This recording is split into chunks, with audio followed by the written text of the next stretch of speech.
यही 8 प्रकार के कर्म हैं। कौन से नाम लिखे हुए हैं?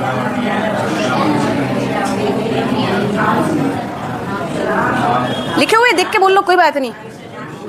आयुष्य, नाम, गोत्र और अंतराय। अब ये मैंने अलग अलग कलर से लिखे हैं, है ना। जो लाल कलर वाले हैं ना, वेदनीय, आयुष्य, नाम, कर्म और गोत्र, ये जो लाल कलर वाले हैं ना, वो कौन से? 4 कलर के अलग और 4 अलग और 4 अलग है, यानी कि घाती और अघाती। हम कहते हैं कि परमात्मा को जब केवल ज्ञान होता है तो कौन से कर्म का उन्होंने क्षय किया? घाती कर्म का क्षय किया। घाती कर्म कौन से इसमें से किसी को पता है?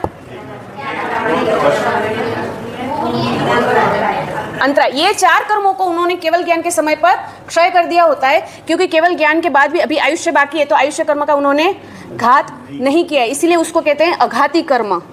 अभी भी उनके पास नाम है, इसीलिए नाम कर्म का भी उन्होंने घात नहीं किया, उसको अघाती कहते हैं। अभी भी गोत्र उनका है, और अभी भी वेदनीय कर्म पुरुष वेद में अभी भी है, तो उसका भी घात अभी तक नहीं किया, इसीलिए वो भी अघाती कर्म कहते हैं। 4 घाती और 4 अघाती।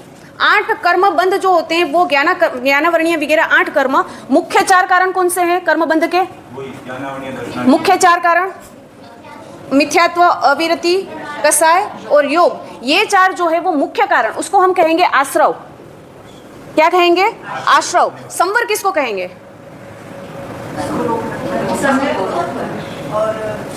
मिथ्यात्व के सामने सम्यक्त्व, उसका विरुद्ध जो भी प्रकृति है वो ले लो। मिथ्यात्व के सामने सम्यक्त्व, अविरति के सामने विरति, कसाय के सामने क्षमा, और योग मन वचन योग का व्यापार है, उसके सामने समिति और गुप्ति। ये क्या हो गया?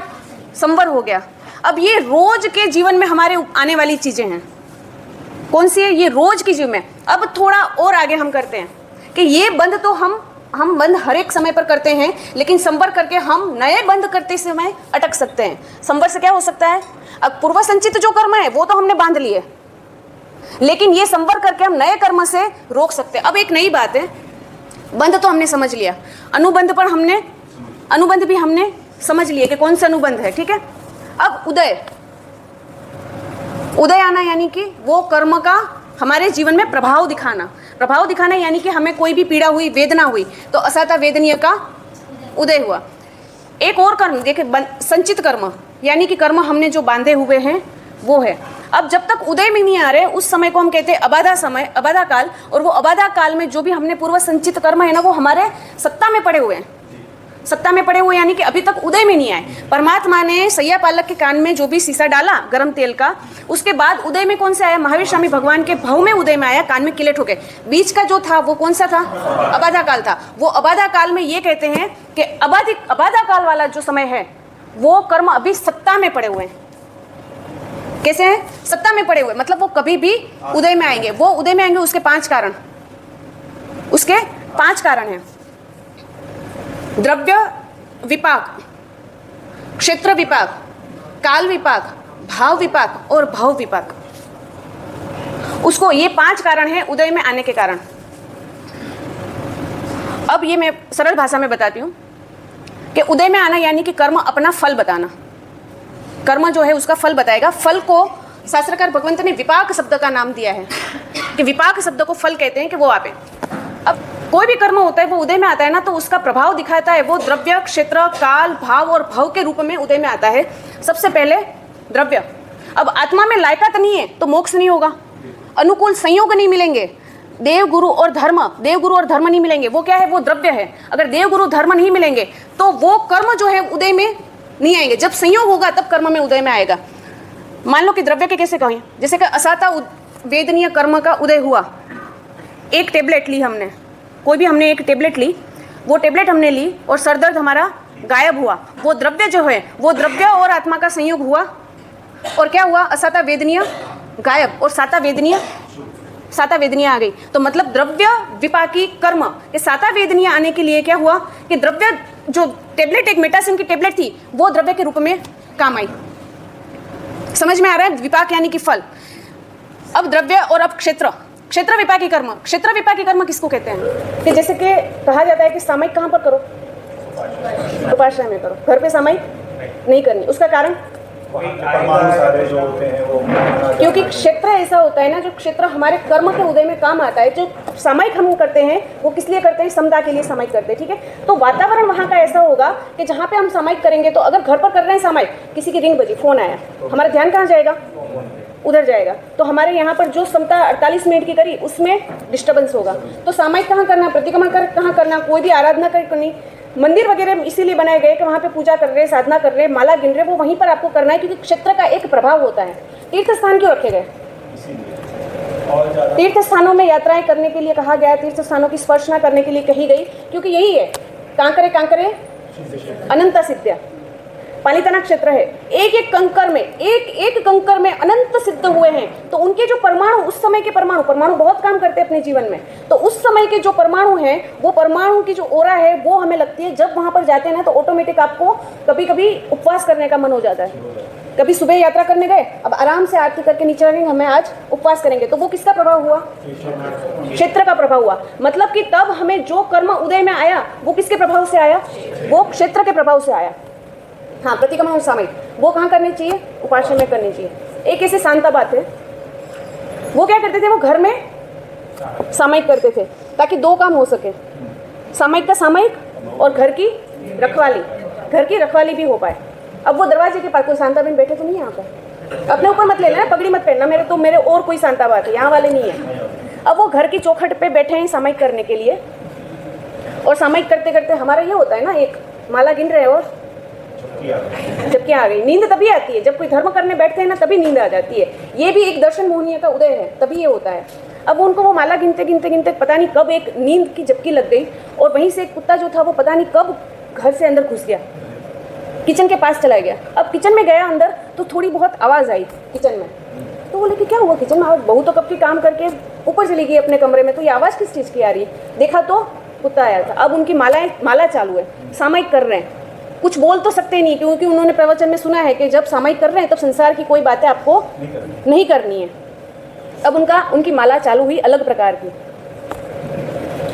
घर माहे कुत्तो आयो ओम नमो हरिहंताणम, ववर नीचे आवो जी ओम नमो सिद्धाणम। अब ये जोर से बोल रहे हैं, तो ऊपर बहू को लगा कि ये माँ जी तो सामयिक करने बैठे हैं, और ये आवाज़ कैसे आ रही है? नौकर भी सुनाई दे रहे हैं और भी कुछ बोल रहे हैं। तो वो आवाज़ सुन के बहू नीचे आई और देखा कि अंदर खड़खड़ कुछ आवाज़ आ रही है, तो जरूर किचन में कोई जीव गया है। वो तुरंत किचन में गई और उसको लकड़ी वगैरह कुछ मिल नहीं रही है। उखला रे मूसल पड़ी हो ओम नमो हरिहंताणम, यानी कि उसके पीछे एक मूसल पड़ा है, तो उसको लेके तू ले, वो हाथ में ले, लकड़ी नहीं मिल रही है। मूसल ले धमकाओ जी ओम नमो वज्रायणम, वो मूसल से तू उसको धमका, तभी वो कुत्ता निकलेगा। तो वो बहू तो इतनी आश्चर्य हुई ना, उसने 5वां पद उसने पूरा किया। ए सामयिक मारे पियर करता, ये नवी सामयिक दीठा जी ओम नमो लो, ये सब साहुणम। ऐसा सामयिक तो हम पियर में भी करते थे मेरे, लेकिन ये सामयिक मैंने पहले कभी नहीं देखा।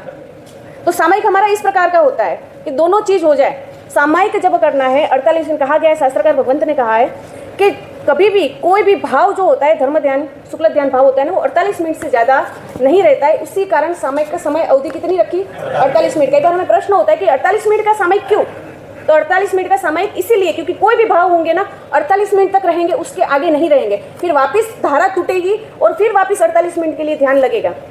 अब क्षेत्र का प्रभाव इसीलिए कि क्षेत्र के प्रभाव से भी कर्म उदय में आते हैं। कर्म उदय में आते हैं मतलब अच्छे कर्म भी उदय में आते हैं। अगर हम थिएटर में गए, घर को छोड़ के हम ऐसे माहौल में गए, तो वहाँ पर क्या होता है, हमारे जो भाव होते हैं ना वो भाव खराब होते हैं। और किसी को मारने की, किसी को जैसे कि वहाँ पर कोई दुश्मन है उसको मार देने की हमारी भावना हो जाती है, और कर्म बंध हमारे होते हैं नरक के और तिर्यंच के। तो वो क्षेत्र का प्रभाव, अगर हम घर पर बैठे होते तो ये विचार आता नहीं, तो वो विचार नहीं आता।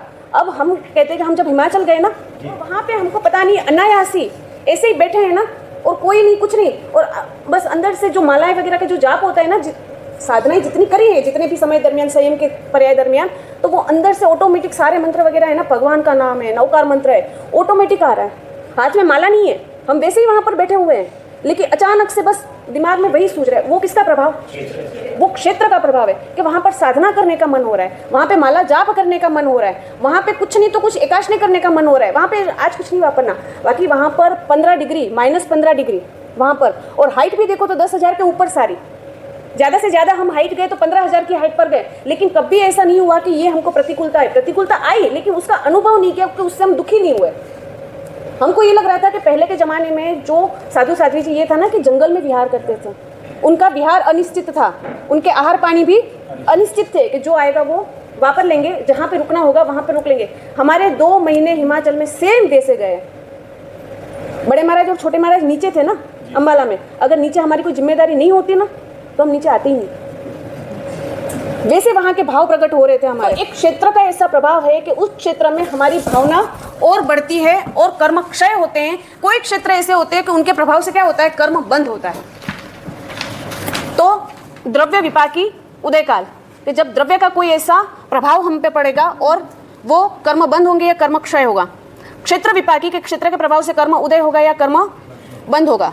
अब काल विपाकी, काल यानी कि आज पंचम काल चल रहा है, अवसरपिणी काल चल रहा है और 5वां आरा चल रहा है। चौथे आरे में कोई भी जीव मोक्ष में जा सकता था, चौथे आरे में जा सकता था कोई भी जीव। अभी 5वें आरे में यहाँ से मोक्ष में जाना हो तो पॉसिबल नहीं है। तो वो किसका प्रभाव हुआ, वो काल का प्रभाव हुआ। जैसे ही ठंड आएगी और जैसे ही बारिश का मौसम या तो आएगा, बादल बनेंगे और क्या बोलेंगे हम, आजकल ये हड्डियों का दर्द थोड़ा बढ़ गया है। उसका कारण क्या, बादल बहुत बन रहे हैं। और जैसे ही बादल चले जाएंगे और जैसे ही समर आएगा और क्या होगा, वो जो दर्द था वो ठीक हो गया। वो तो तब उतना हमको असाता वेदनीय का उदय हुआ। वो किसके प्रभाव से, काल के प्रभाव से हुआ। और जब वो दर्द भी चला गया और अब साता वेदनीय का उदय आया, तो वो काल के प्रभाव से हमको साता वेदनीय का उदय हुआ। तो काल के प्रभाव से कि परमात्मा जब थे और उस काल में तुरंत वहाँ से मोक्ष होता था, लेकिन यहाँ पर अगर यहाँ से जाना हो तो यहाँ पर पहले यहाँ से महाविद्य क्षेत्र में जाना पड़ेगा और फिर वहाँ से हमारा मोक्ष गमन होगा। तो द्रव्य, क्षेत्र और काल का प्रभाव। अब आएगा भाव का प्रभाव। भाव यानी कि हृदय के भाव। हृदय के भाव हमारे किस प्रकार के हैं, ये तो साइंस ने अभी नोटिस किया और साइंस अभी बोल रहे हैं कि आपके आसपास की जो एनर्जी होगी वो एनर्जी काम करती है। आसपास की आपकी पॉजिटिव जो थिंकिंग होगी, आपकी जैसी पॉजिटिव थिंकिंग होगी, वो सामने वाले को असर करेगी। सामने वाले के भाव जो है वो उसमें परिणमन होंगे। वो आज साइंस कह रहा है, लेकिन परमात्मा तो कब के बोल रहे हैं। परमात्मा ने तो कितने ही प्रयोग अपने ऊपर किए हैं। जब 12.5 साधना के साल का जब साधना काल उनका चल रहा था ना, उन्होंने खुद पर वही प्रयोग किए हैं। तो उनकी भाव की धारा कैसी थी, तो वो जब विचरण कर रहे हैं और विचरण करते समय एक जंगल में उनका विहार चल रहा है, तब गांव वाले उनको रोक रहे हैं, बोले कि वहां पर मत जाओ। बोले क्यों, वो बोले वहां पर एक दृष्टिविष सर्प है, जो वहां पर आपको जाना उचित नहीं है। वो सूखे जो पेड़ है ना, हरे भरे पेड़ थे ना, उसको सबको सूखा बना दिया। कितने पंछी परिंदों को सबको अपनी दृष्टि डाल के, क्योंकि दृष्टिविष सर्प किसको कहते हैं, जिस पे दृष्टि डाली उस पे उसका विष चला गया और वो तुरंत मर जाते हैं। तो आप वहां पर मत जाओ। अब लोगों के कहने से परमात्मा वहां जाए ऐसा हो सकता है, ना जाए वैसा हो सकता है। परमात्मा तो कहे मैं तो जीवों का उद्धार करने के लिए निकला हूँ, मैं तो वहाँ पर जरूर जाऊँगा। और वहाँ से परमात्मा उसी तरफ जा रहे हैं कि जहाँ पे चंड कौशिक सर्प है।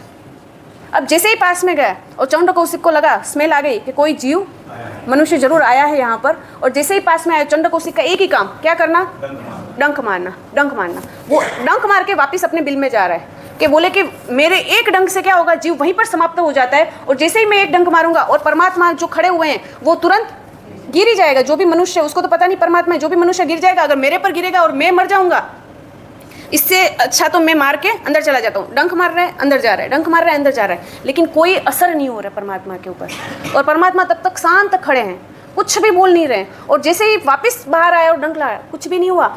ये चंड कौशिक को लगा कि इतने डंक मारने के बाद भी इनको कुछ हो नहीं रहा है, ये है कौन। और परमात्मा ने 12.5 साल दरमियान उन्होंने मौन धारण किया था। उन्होंने नियम लिया था, अभिग्रह लिया था, क्या कि जब तक केवल ज्ञान की प्राप्ति नहीं होती तब तक मौन रहना है। लेकिन अगर किसी जीव का उद्धार होता है तो वो अभिग्रह भी तोड़ने में कोई बात नहीं है। जैसे ही दृष्टिविष सर्प ने उनके सामने देखा कि ये जीव कौन है ऐसा, और जैसे ही उन्होंने दृष्टि, चंड कौशिक ने परमात्मा के ऊपर दृष्टि करी और परमात्मा ने बस इतना ही बोला कि बुच्च बुच्च चंड कौशिया बुच्च बुच्च। और जैसे ही ये शब्द कान में गए और चंड कौशिक को लगा कि क्या बात है, ये शब्द इतने करुणामय शब्द और चंड कौशिक मुझे क्यों बुला रहे हैं। और तुरंत बस ये विचार करते करते करते करते उसको याद आया कि हाँ, पूर्व भौमे में चंड कौशिक नाम का साधु था। और मैंने आवेश में आके, कसाय में आके, इतना क्रोध करके मैंने जो हत्या करी थी पंचेंद्र की, और मैं यहाँ पर दृष्टि विष सर्प हुआ हूँ, और ये तो परमात्मा है, और ये परमात्मा 3 लोक के देव, 3 लोक के नाथ, और इनको मैं काटने के लिए चला था। बोले धिक्कार हो मुझ पर, और इतना पछतावा कर रहे, इतने पछतावा कर रहा है। और वहीं पर उसने क्या किया, अनशन।